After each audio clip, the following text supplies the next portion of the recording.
नैहर नगरे राजधानी ससुर गली कौना लागई।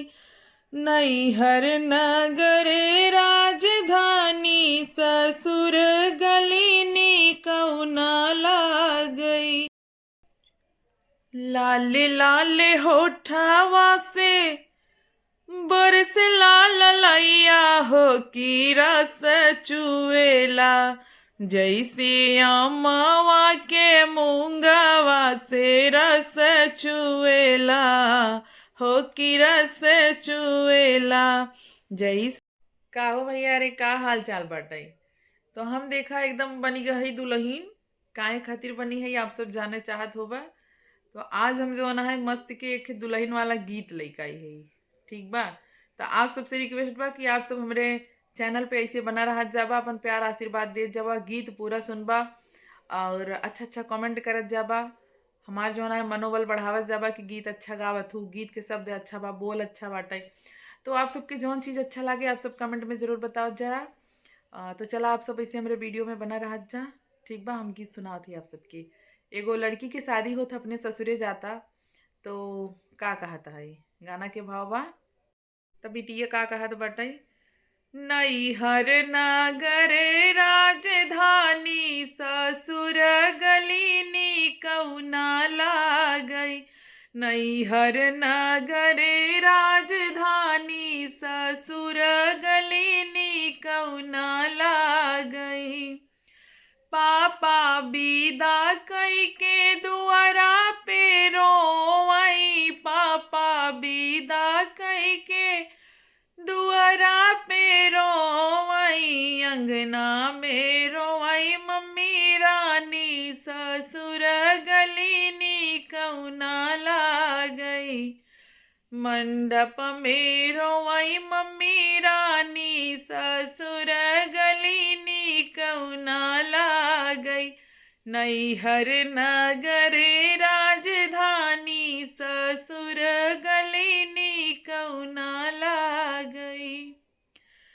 चाचा विदा कई के दुआरा पे रोवई। चाचा विदा कई के दुआरा पे रोवई। अंगना में रोवई चाची रानी ससुर गली कौना लागई। मंडप में रोवई चाची रानी ससुर गली कौना लागई। नैहर नगरे राजधानी ससुर गली कौना लागई। नैहर नगरे राजधानी ससुर गली कौना लागई। भैया विदा कई के दुआरा पे रोवई। भैया विदा कई के दुआरा पे रोवई। मंडप में रोवई भाभी रानी ससुर गली कौना लागई। मंडप में रोवई भाभी रानी ससुर गली कौना लागई। नैहर नगरे राजधानी ससुर गली कौना लागई। नैहर नगरे राजधानी ससुर गली कौना लागई।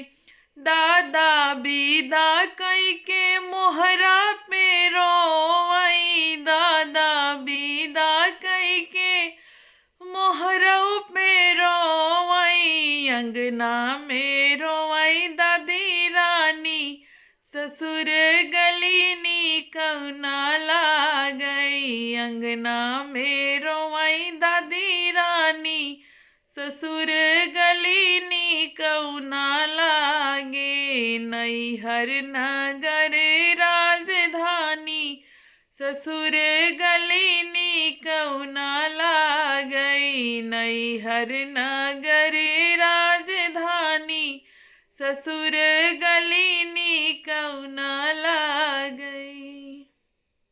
तो दोस्तों गीत कैसा लगा? उम्मीद करती हूँ कि गीत आप सबको बहुत अच्छा लगा होगा। अगर अच्छा लगा होगा तो आप लोग एक कमेंट ज़रूर करिएगा और एक लाइक कर दीजिएगा प्यारा सा। तो चलिए फिर मिलती हूँ किसी नेक्स्ट वीडियो में अगले गीत के साथ। तब तक आप लोग हमारे चैनल पे और फेसबुक पे ऐसे ही अपना प्यार आशीर्वाद देते रहिए, बनाए रखिए। और जितने भी लोग नए हैं हमारी आईडी को आप लोग सब्सक्राइब करिए और फेसबुक पे देख रहे हैं तो फॉलो करिए। जय माता दी।